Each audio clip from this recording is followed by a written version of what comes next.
St. Patrick's Day is coming, and this week we're making gluten-free Irish recipes you're going to love. Today's recipe is gluten-free Irish soda bread from the Nomadic Fitzpatricks. Since this isn't my recipe, I won't be giving you a full tutorial. Instead, I've added the link to the recipe in the pinned comment. I tweaked the recipe a little bit by leaving out the caraway seeds because I don't like them, and the raisins because my family dislikes them.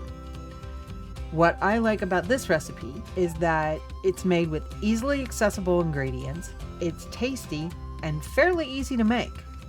The one issue I had with it was that I used a lot more than 1 cup of buttermilk, so be sure that you have enough to cover that if you make it. Let's listen to that in real time.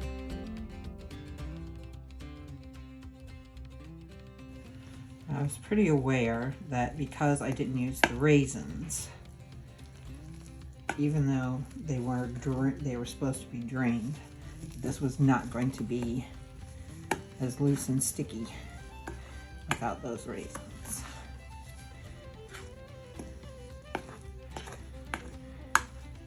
So it's supposed to be a wet, sticky dough. And if it's not, you're supposed to add more buttermilk, which I am about to do because that is not wet and sticky. So we're going to go a little bit at a time. That was a little more than I intended, but it's still not going to be enough. I ended up adding buttermilk 2 more times, which may be because we used American buttermilk rather than adding vinegar to regular milk, which is what the original recipe called for.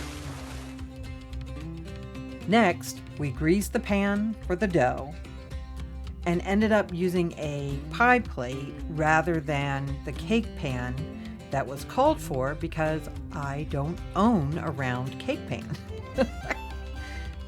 Then we gently roll the dough into the pan. We brush the dough with even more buttermilk, and then we cut across into the bread and make holes in the corners. Now we read that this is called blessing the bread and letting the fairies out of the bread. That's according to the Kerrygold Butter website. Then we pop it into the oven. I have to say that I was really impressed by this recipe because it looked like bread and it had a wonderful texture.